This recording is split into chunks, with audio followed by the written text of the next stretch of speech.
የዓለማችን 10 ውብ አበባዎች።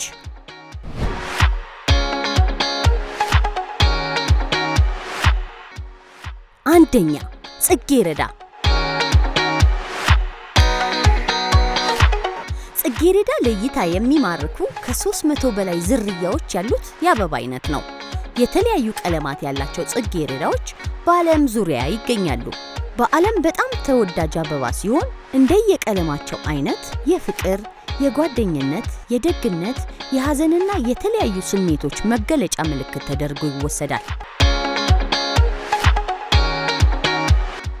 ሁለተኛ፣ ቱሊፕስ። ውብ የአበባ ዝርያ ነው።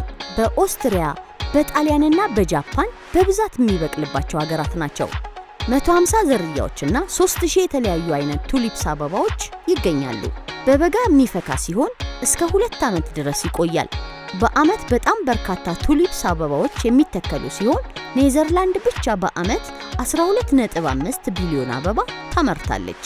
ይህ አበባ ለመዋቢያ ግብዓትነት ያገለግላል።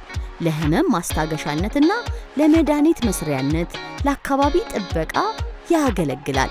የፍጹም ፍቅር፣ የይቅር ባይነትና የመበልጸግ ምልክት ተደርጎ ይወሰዳል።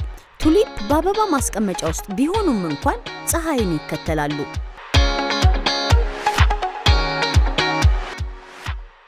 ሶስተኛ፣ ኦርኪድስ። በዓለም ላይ ከ28000 ዝርያዎች በላይ ያለው አበባ ነው። ኦርኪድስ የሚባለው አበባ ለመፈንዳት ከ5 እስከ 7 ዓመት ይወስድበታል። አንድ ኦርኪድስ 100 ዓመት በሕይወት መቆየት ይችላል። ከአንታርክቲካ በስተቀር በሁሉም አህጉር ውስጥ የሚበቅለው ይህ አበባ ለ120 ሚሊዮን ዓመት ምድርን ውብ ሲያደርግ ቆይቷል። በቅርጻቸው፣ በደማቅ ቀለማቸው፣ በመጠኖቻቸው እጅግ የተለያዩ ናቸው። መንኪ ኦርኪድ የተባለው የዚህ አበባ ዝርያ እንደ ስሙ መልኩም ዝንጀሮ ይመስላል። አራተኛ፣ ቢልዲንግ ሀርት። መታጠቢያ ውስጥ ያለች ሴት የሚል ተጨማሪ ስያሜ ያለው አበባ ነው። ከአበባው በተጨማሪ ቅጠሎቹ ራሱ ውበት አላቸው። ለም በሆነ አፈርና ቀዝቀዝ ባለ ስፍራ መብቀልን ይመርጣል። አንዱ ዘለላ ከ20 በላይ አበባ መያዝ ይችላል። ድርቅንና እሳትን መቋቋም ይችላል። በሰርቢያ፣ በደቡብ ቻይና፣ በኮሪያ፣ በጃፓንና በሰሜን አሜሪካ በብዛት ይገኛል። ይህ አበባ የርህራሄና የንጹህ ፍቅር ምልክት ተደርጎ ይወሰዳል። አምስተኛ፣ ፐልሜሪያ። በሜክሲኮ፣ በመካከለኛው አሜሪካ፣ በኮሎምቢያና በቬንዙዌላ በብዛት የሚገኝ ከ3000 በላይ ዝርያዎች ያሉት አበባ ነው። በበጋው ፈክተው የሚታዩ፣ በቀዝቃዛ ወራት ደግሞ የሚረግፉ ናቸው። የአበባው መዓዛ ልክ እንደ ጽጌረዳ፣ እንደ ቀረፋ አይነት ነው። በተለይ ደግሞ ምሽት ላይ መዓዛቸው ጠንከር ያለ በመሆኑ ነፍሳትን የመሳብ አቅማቸው ከፍ ያለ ነው። ይህ አበባ ለማደግ የትኛውም አፈር ቢሆን ይስማመዋል።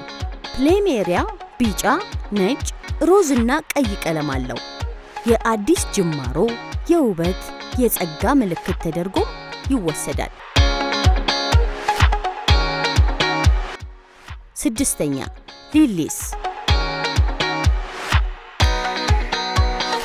ውብ መዓዛ ማራኪ የሆነ አበባ ነው። ከ80 እስከ 100 በላይ ዝርያዎች ያሉት ሊሊ አበባ አይነታቸው 4000 ይደርሳል። በእስያ፣ በአውሮፓና በሰሜን አሜሪካ በብዛት የሚበቅል የአበባ አይነት ነው። የተለያየ ቀለምና ቅርጽ ያለው ሊሊ አበባ እስከ 1.8 ሜትር ይረዝማል። ሊሊ አበባ ለሰው ልጆች ጥሩ ስሜትን የሚሰጡ ቢሆኑም ለድመቶች መርዛማ አበባ ነው። ሁሉም ቦታ መብቀልና ማደግ የሚችል የአበባ አይነት ነው። በቻይና ሊሊ እንደ ምግብነት ይቀርባል።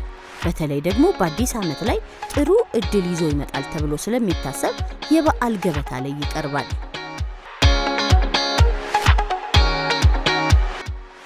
ሰባተኛ፣ ዳፎዲልስ። ሰባተኛ፣ ዳፎዲልስ በደቡብ አውሮፓና በሰሜን አፍሪካ በብዛት ይበቅላል። ከ13000 በላይ ዝርያዎች ያለው አበባ ሲሆን ቀዝቃዛ ቦታን ይወዳል። የተስፋ ምልክት ተደርጎ የሚወሰደው የዳፎዲልስ አበባ ለማደግ ከ3 ሳምንት እስከ 6 ወር ይወስድበታል። ለድመት፣ ለውሻና ለፈረስ መርዛማ የሆነ አበባ ነው። 8ኛ ማሪጎልድ የሱፍ አበባ ዝርያ የሆነ አበባ ነው። 56 የሚሆኑ ማሪጎልድ ዝርያዎች አሉ። መነሻው ሰሜን ደቡብ አሜሪካ ቢሆንም በመላው ዓለም ውስጥ የሚገኝ አበባ ነው። በሁሉም ስፍራ ማደግ የሚችል ሲሆን እስከ 2 ሜትር ያህል ያድጋል። ይህ አበባ ወርቃማ፣ ብርቱካናማ፣ ቢጫና ነጭ ቀለማት አሉት። የውበት፣ የሀብትና የስኬት መገለጫ አድርገው ሰዎች ይወስዱታል።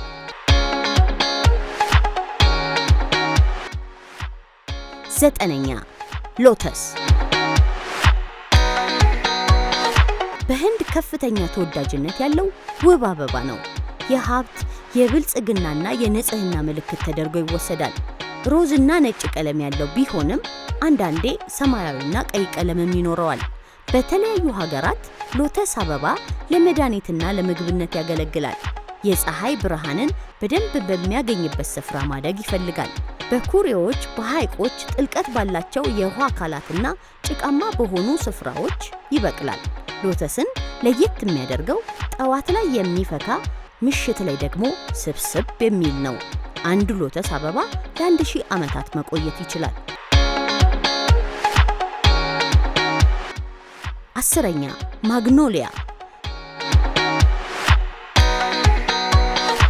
ከ200 በላይ ዝርያዎችም አሉት። ለስላሳ ግራጫ የሆነ ቅርፊት ያለው ትልቅ የአበባ ዛፍ ነው። 24 ሜትር ርዝማን ያለው በአብዛኛው በሰሜን እና በመካከለኛው አሜሪካና በእስያ ይበቅላል። የማግኖሊያ አበባ ነጭ፣ ቢጫ፣ ሮዝና ሐምራዊ ነው።